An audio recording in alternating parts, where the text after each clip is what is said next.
I remember one person got foreclosed in that entire building. It was a 28-story building right next to the mosque on 3rd Avenue and 96th Street. It depreciated everybody's value. If somebody wasn't paying the mortgage, it depreciated everybody's value. Everybody was tied into one another. It was synergistic. And so it is a vital place in New York City where people live, they raise their families, they have rules and regulations as to what they will accept, what they won't accept. You have condo boards, you have co-op boards. We should be stimulating that, encouraging that, instead of basically what we're starting to see a lot of now: absentee landlords, absentee owners who care nothing about their properties, nothing about doing any kind of improvements, and are just running their buildings right into the ground. This is the Co-op and Condo Insider, the podcast dedicated to New York's cooperative and condominium communities. This is your trusted source for the latest insights, strategies, and stories shaping the world of shared housing. You will hear from the people who are leaders in this community, information and insights you will not hear anywhere else. If you want to stay ahead of the curve, you're in the right place. The views and opinions expressed on this program do not necessarily reflect those of the host or any affiliated individuals or organizations. Hello, and welcome to the Co-op and Condo Insider, where we explore real-world issues facing co-op and condo communities across New York City with insight, expertise, and a healthy dose of straight talk. And I promise you today, you're going to get straight talk.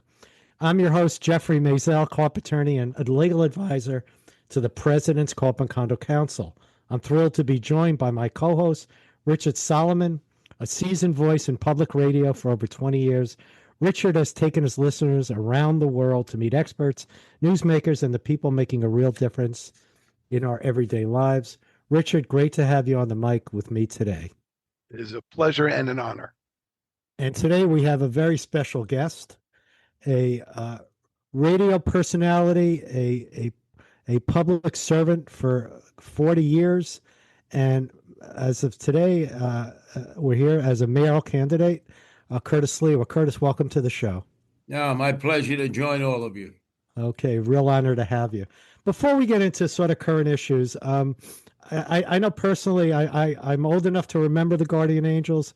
I think when we last met, I told you about whenever we would travel to court, to the Bronx or Brooklyn, wherever, we'd always say, get on the train with the Angels and make sure you sit near them.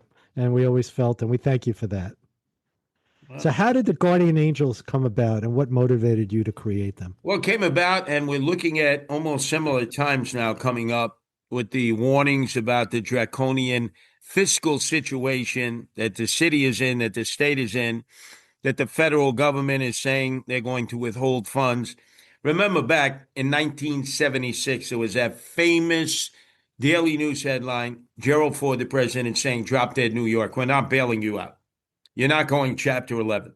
As a result, an incoming mayor, Ed Koch, had to inherit operating with the Financial Control Board, which was run by Felix Roatan, representing the bankers' money, and Victor Gottbaum, all the pension money from the unions. I got to meet Victor much later in his life, and he explained to me the process. Governor Hugh Carey had put it forward. That meant Ed Koch had to account for every nickel, dime, and penny he was spending. Oh, such a novel idea. You have to be accountable. In the rest of life, you do. But he had to make draconian cuts into the city budget. He had to lay off teachers, firefighters, social workers, and cops. So what they did is they eliminated the transit police, which was a separate police agency. Back then you had three: housing police, transit police, and the NYPD. So there were no uniformed police officers on the subways from 7 p.m. at night to 5 a.m. in the morning, the off-peak hours. And the gangs, which proliferated through the Bronx at that time, all you got to do, if you're listening and watching now and you don't know what I'm talking about, just go to the movie The Warriors. It's a cult movie classic, talks about all the gangs in the Bronx. Pretty accurate. And that's the problem we were facing, is that gangs would come on the train and pull a Jesse James-style holdup. Everybody had to give up their money, or they might get shot or stabbed or beaten. And there were no cops. So that's when I decided, as a night manager of Mickey D's McDonald's on East Fordham in Webster, to begin patrolling once we closed the store. So we were called the Burger Boys because it was all my employees, and I kept them on the clock. So Ray Kroc was paying for that. They weren't. They were more mercenaries than Hessians at that time. But once we started officially the Guardian Angels, people started to come into the McDonald's who wanted to join for the right reasons, not because they were being put on the clock and getting more money, but still risking their life. But now they were going through the training, the vetting process, patrols that were going out throughout the vast subway system. And we began protecting people who were in desperate need. And the people loved us. The police hated us because they thought our mere presence would cost their colleagues from ever being hired back from layoffs. Ed Koch hated us. He vilified us. So the first 13 years, I was getting arrested on a monthly basis, lost on Rikers Island. And it wasn't really until Rudy Giuliani became mayor, got our city back on track, saved our city, that he told the police, stop it. No more opposition to the Guardian Angels. This is a great organization. And we haven't had a problem since in New York City. Now we're in 13 countries, 130 cities. So there are people all over the world who do what we do here in New York City. Volunteers, same rules and regulations, same method of operation. So, what is the significance of the iconic red beret, and how did it become such a powerful symbol for your movement? Well, when you're in the subways or streets and people are in need, they know if they see somebody with a red beret coming, it's probably a guardian angel. That's how iconic it's become. And they know we'll risk life and limb to help them. Now, with so many emotionally disturbed and homeless in the subways, in the parks, and the streets, they come up to me all the time and they recognize me, oh, the guardian angel man. And they see me, oh, Curtis. So it is a symbol of hope. Now, I wear it in respect for the 6 guardian angels who were shot and killed in the line of duty, 3 dozen who were seriously injured because of their tremendous heroic sacrifice that they made to protect people, most of whom they didn't even know. And, people have grappled with that. Well, why do you wear the beret? Well, I don't always wear the beret. There are some meetings that I attend in running for mayor, especially business groups, certain unions where you have to take your hat off, that I appear without the beret. Just like I take off now and take the beret off now. But for the most part, I wear the beret. Like tomorrow, I'll be going to Kathy Wiles' council of all the big machas in business, and I won't wear the beret. And I tell people, if it really is problematic to you, elect me mayor, and I promise I'll never wear the beret again. I'll put the beret in storage. Well, I think if there was a vote on the beret, I think people would want you to keep it on. Well, a lot of the younger people, the millennials, the Gen Zers, they're fascinated by it because they didn't grow up in the era of the guardian angels. But remember, everything with them is a look, a style, a 30-second video or soundbite. So the beret works in getting their attention because, as you know, with your grandchildren, great-grandchildren, if you don't get their attention within the first 15 seconds, it's over. It's over. So you were trending before there was trending. Exactly. Very good. Very good. Feel free to use that. I was giving sound bites out before it became very popular. Yes, sir. So, all right. So let's talk about public safety in New York City. I know that's an issue that you're certainly familiar with. How do you assess the current state of public safety in New York City? It's all a mirage. This outgoing mayor, thank God the soap opera, the novella is over, continued to tell us it was a perception, our perception that there's crime. I visited all 350 neighborhoods. I've yet to find anybody who says, oh, I feel safe and secure. It's so much better, especially if you're a woman or an elderly person. They're under constant assault. Women constantly being perved on, sexually harassed. They've come up with this new term, random attacks. What do you mean random? They're targeting people. There's nothing random about them. And there are a lot of crimes they don't even bother to record. For instance, the mayor has admitted this publicly. There are 90,000 packages that get stolen each and every day that are being delivered by FedEx, Amazon, USPS, UPS. 90,000 packages a day because you have porch pirates who are following the truck in their car or their van. And as soon as they put the packages down in a private home or at a place of business, They snatch him up, throw him in the back of the car. Now, once the assessment, the value of the material stolen gets over $1,000, it's a felony. You know how many arrests they make each day? Let me guess. Let me guess. Let me guess. Zero. If you go into a police precinct and you said, hey, I had 2 Federal Express packages stolen, I got it on video, who do I give it to? They said, well, we're not taking any reports on that because that would add to the crime stats. So it's all a game about statistics. And instead of dealing with the reality of saying, we got a crime problem because we just don't have enough cops. 32,500 is the staffing level now. We need at least 40,000 cops. So I have a plan to hire 7,000 more cops. In the subways, they assign police officers to platforms and near the stairwells, but they never assign them to the moving trains. The cars, they need to be going up and down of a moving train because that's where all the action is.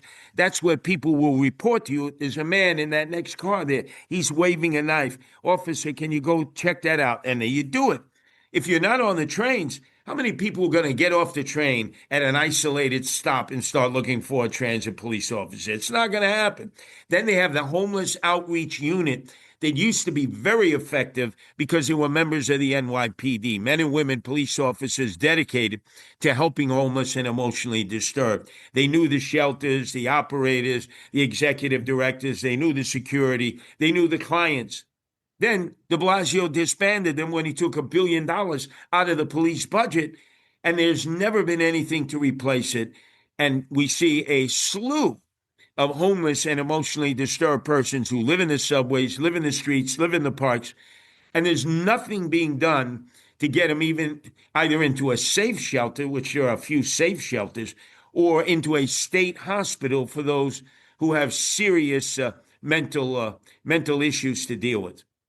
So besides adding the police, what sort of policies would you put in place that's different than the current administration? Oh, it's all quality of life. It's things. You go into almost any outer neighborhood.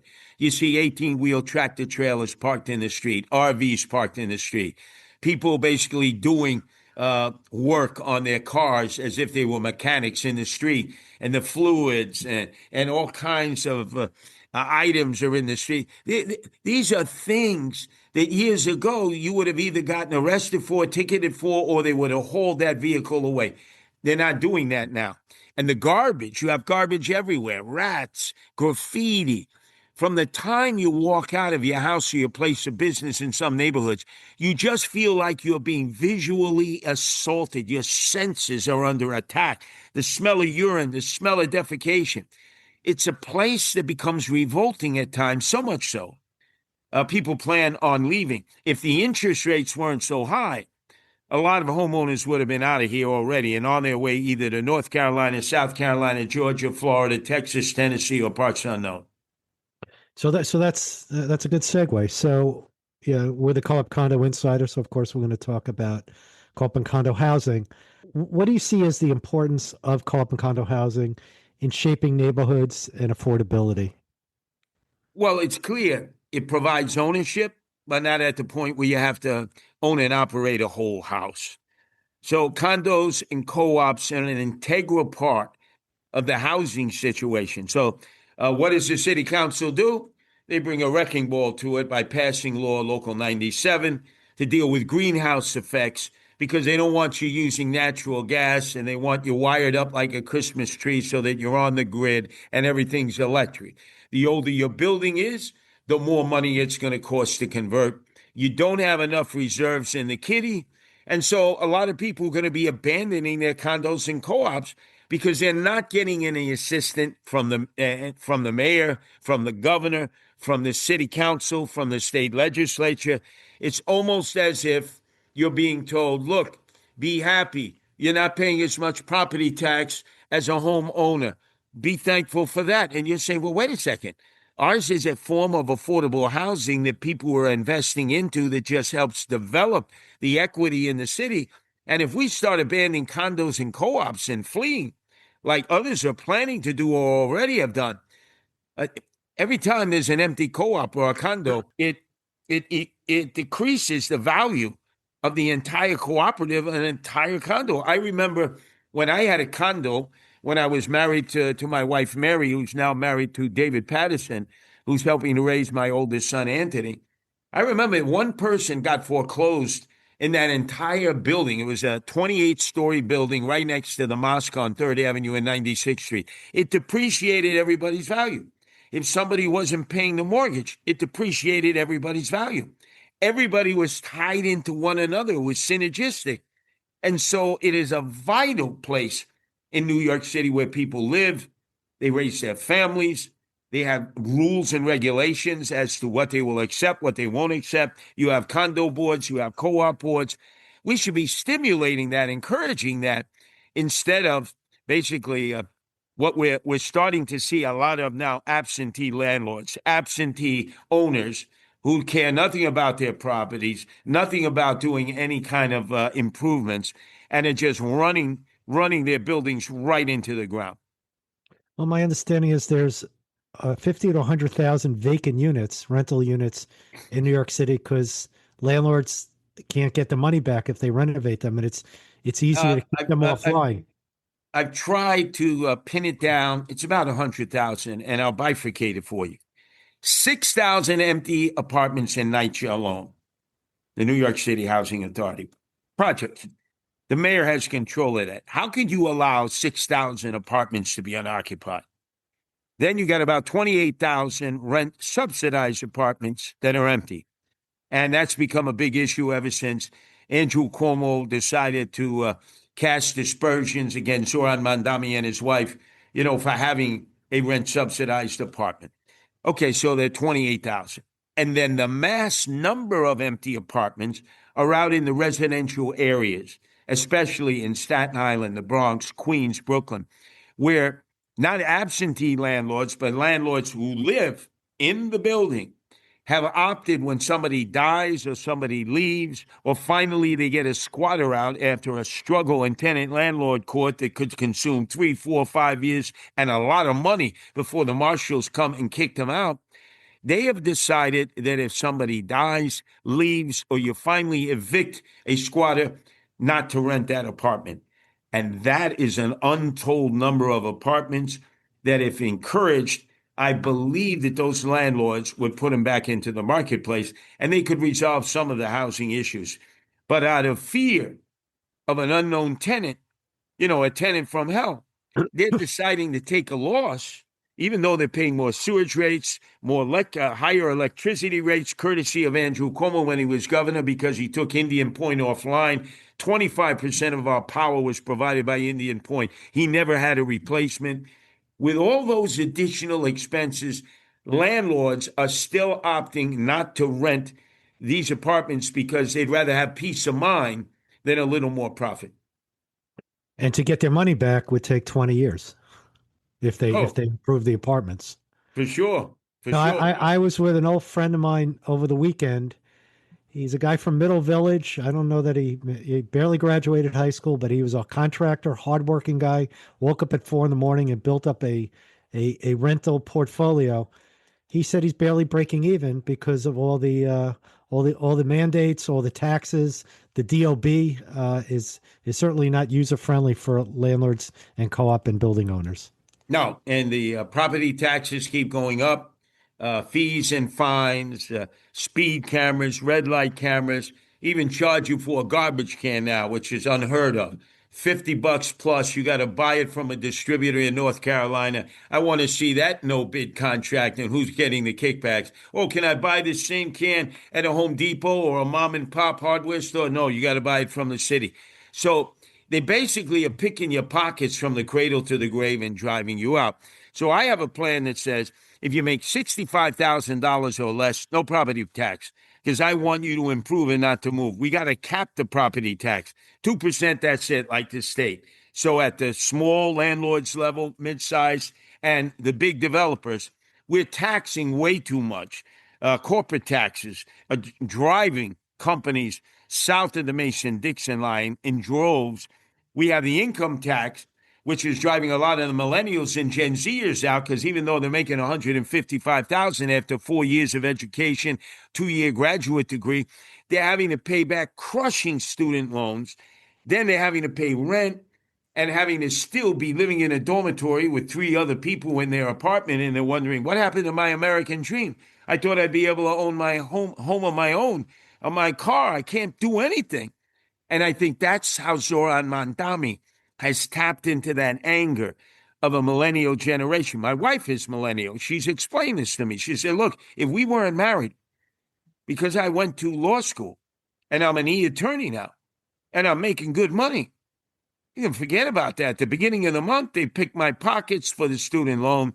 The rent is too high to pay. I'd probably have to have roommates at the age of 35. The last thing in the world people want is roommates at the age of 35 when they're supposed to have earned what their parents and grandparents said would be a white-collar life. They would never have to do blue-collar work, get their hands dirty, good career, good future. And the American dream they're deprived of, and that's why they're so angry. And that's why Zoran Mandami has tapped into it and is doing so well with that generation. We have a lot of co-op homeowners and condo homeowners listening to us. What will you do? What will Mayor Sliwa do with respect to Local Law 97 that would bring them relief or bring some common sense into this situation? Well, what you can do is the mayor has the power of appointing, obviously, the commissioners of every agency, directors of agencies. You can throw a monkey wrench in and slow everything down. I mean, everything. It can move at a snail's pace. It would enable court challenges to be conducted, which, again, you can tie up the city council by reverse suing them and forcing them to acknowledge that, look, all of this attempt to get green energy into the system is going to end up costing people their homes, and they're going to leave. And then we're going to have empty co-ops and condos, and what are we going to do with those? So you can make a relevant argument, but the thing you could do most, every agency that would oversee this, you slow it down. You basically pull the plug on it, and you make it to a point where it's not going to be enacted. You're going to make it almost impossible to enact, and you're going to basically have a good old-fashioned come to Jesus, come to Hashem meeting with the city council and let them know your idea of clean air, clean water, green energy is fine, but we're nowhere near that level. You're going to convert from gas to electricity. The older condos and co-ops, the cost will be prohibitive. What about the maintenance fees? In some instances, it may go up by $30,000. Where are these people going to get this money? And if they leave, and then we're no longer benefiting from whatever taxes they can pay, how are we going to subsidize all of those who can't afford a condo or a co-op and basically live in subsidized housing? So those arguments have to be made. This mayor was so bought out by developers, wine-dined and pocket-lined by developers and realtors, that he never even bothered looking after the interests of what are at least 100,000 condo and co-op owners spread out throughout New York City, most of them right there in Queens. So last time we spoke, we briefly discussed the role of the battery farm. I know there's a bunch upstate. In fact, I read somewhere where the chairperson of NYCHA's town that she lives in upstate has banned battery farms. I just felt that to be ironic. What is I know you've explored this issue in the 5 boroughs, and what are your findings on it? The lithium-ion battery warehouses potentially expose any neighborhood to a mini Chernobyl, and I'll explain. Originally, Andrew Cuomo passed legislation that allowed for them to exist in what was described as only being in industrial areas. The reason that they're being built, and these are huge Tesla batteries from Elon Musk operation that store energy. And the reason that they need them to store energy is because the governor himself, Andrew Cuomo, took offline Indian Point, the nuclear power plant in the shadow of the Tappan Zee Bridge. I'm never going to call it the Mario Cuomo Bridge. The Tappan Zee Bridge that produced 25% of our electrical output. He never got a substitute to replace that. So as a result A lot of communities have had brownouts, and they fear with all the new technology, especially AI, artificial intelligence, which sucks up an incredible amount of energy, that if they don't start storing energy in these lithium ion battery warehouses, we're going to have blackouts. And I respect that. But it's supposed to be in industrial areas. They figured out the way around this is you set up an LLC. It's through NYCHA, whose international headquarters is right there at J Street Borough Hall. You buy the residential property through an LLC, a lot cheaper than an industrial area. And then they start building them. It could be side by side of a school, side by side of residential buildings. And if there is a fire, and there have been 40 of them to date around the country, a huge story was done on 60 Minutes. If you Google it, you'll see 40 fires. They each took at least 5 days to burn themselves out because there was no way for the local fire departments to put them out. It created a plume of hydrochloric acid gas that stayed in an 8-square-mile radius for a week. By the time you returned, if you had any kind of breathing issues or any kind of medical issues, you wouldn't be able to return, or you'd be glowing at night in the dark, and your property assessments would plummet, and try to get any property insurance. So it would be devastating to the communities. And this is all part of the city of Yes. Once the city of Yes passed city council, once it was pushed through by Eric Adams, who was being wine-dined and pocket-lined by the developers and realtors, boy, it allowed them to pretty much avoid all zoning restrictions. They didn't have to talk to the local city council person and defer to him or her wishes. And most importantly, they were able to slip it under so that the community board would have no say one way or the other. And that was because of the way the law was originally written in Albany, and the law that Andrew Cuomo, as governor, signed that opened up the floodgates of what are going to be extraordinarily dangerous lithium-ion battery warehouses in neighborhoods. Long Island has been able to slow it down. Upstate New York has been able to stop them. But in New York City, 38 in Staten Island, 12 in Brooklyn, 8 in Queens, 4 in the Bronx, and guess how many in Manhattan, which sucks up most of the electricity? 0. Exactly. Okay. So it's do as I say, but not as I do. Well, we hear a lot of that in government these days. So how do you plan to restore trust between city government and everyday New Yorkers? I think first and foremost, transparency. You cannot run City Hall like the Wizard of Oz. Where basically, trust me, I got your back, but I'm not going to share with you bad news. Good news bears. In looking at all the information that Eric Adams and his administration share, it's like they're good news bears. They never share bad news, and we can see bad news all around us. Oh, you just opened up a clinic, an injection clinic, where if you go in, Nurse Ratchet will actually inject you safely with drugs so that you don't develop hepatitis C or HIV/AIDS. Well-intentioned, but it creates a huge problem in the neighborhood because now the drug users are still having to buy their drugs from the drug dealers. We're not giving them free drugs. And that means the drug dealers stand outside like vendors at Yankee Stadium selling Cracker Jack and popcorn. So you, the junkie, buy the drugs from the drug dealer, and then when it's time for another fix, you go around the neighborhood, you go shoplifting, you're breaking into cars, you're breaking into apartments, anywhere you can get your hands on property that you can resell. And it just creates a tremendous nemesis for the neighborhood. All of that is going to stop when I'm mayor, all of it. So this is the part of our podcast where we lighten up a little bit. I give Richard free rein to ask you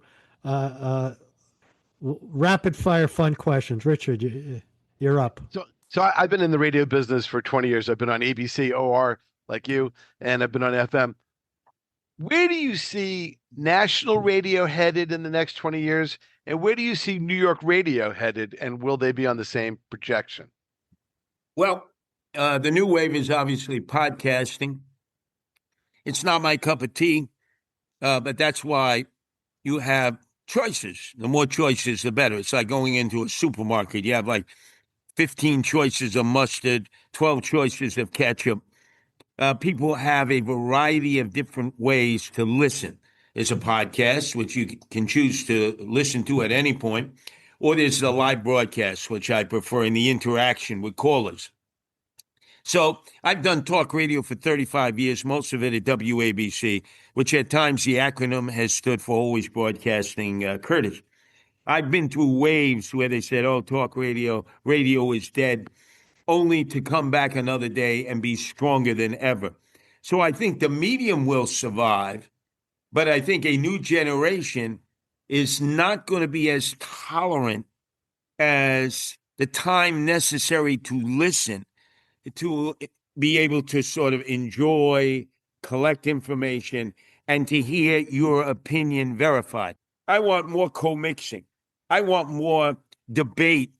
I want more of the two-sided approach that used to exist that you rarely hear from now. You hear it on podcasts, but you don't really hear it from talk radio. Who are your favorite legendary broadcasters? Like who is in your Hall of Fame? Oh, without a doubt, the best, the greatest of all time, Bob Grant, the king of talk radio. He went through so many different changes. He came in from Los Angeles. He was the protege of Joe Pine, who was fire and brimstone. Joe Pine, who did a nationally syndicated radio show and a nationally syndicated TV show, and smoked cigarettes like there was no tomorrow, like 4 packs a day on the stage, died of lung cancer. And I'll never forget my mentor, the king of talk radio, Bob Grant, who had graduated from the University of Illinois Journalism School. He was the news guy. And about 60 of the people that were involved in the Joe Pine production said, what are we going to do? Bob, you're going to have to become Joe Pine. And Bob said, I've been trained as a journalist not to have an opinion. Well, you better develop an opinion quick because we're all going to be on the unemployment line. And that's how he developed. And he'd give you 3 or 4 hours of the best talk radio and entertainment because he was entertaining. A lot of the talk radio show hosts sound exactly like a Xerox copy of one another. He understood if you didn't entertain people, they wouldn't listen to you. So I would say Bob Grant, Long John Neville, and Candy Jones, who did the overnights at WMCA and then WOR. Lynn Samuels, who was a character, a bag woman, who was great on the radio from Woodside, Queens. I could go on and on and on and on. You got to be a character. Nobody just wants to hear milquetoast or somebody who's an enigma. They want to know who you are, who your family is. When they know all about you, that's when you know you have a good radio talk show host or hostess. You've been on so many different time slots, right? You've been on in the early morning, you've been in late at night. Where do you find the intimacy with listeners, or what's your sweet spot? Overnight radio, theater of the mind. You can paint images. Your words can transport people back in time to an age maybe where they were happier, where they had good memories. Remember, you have a lot of older people listening who are shut-ins, who've lost their family and friends, and the radio is their friend. And they know that they can depend that you're going to be on at 12 midnight to 3, 4 in the morning, and you put them to sleep. You're comforting because you're not only entertaining, you're not only bringing them back in the time machine, but you're tying it into the here and now. Last question. You're running on the Republican line and you're running on another line. Why don't you explain what the other line is and the reasons for it? The other line is actually my pathway to victory. It's never been tried before. It's called the Protect the Animals line. My wife, Nancy, who's dedicated her life to rescuing cats, with a lot of other people out there who are into dog rescues, animal rescues, because they don't believe in we want no-kill shelters. We want animal abusers in jail. So they'll vote on that line because, as you know, most people in our region grew up in Democratic households. Most people are registered as Democrats. Some would never vote for a Republican, even if it was a member of their own family. There is just a Maginot line for some.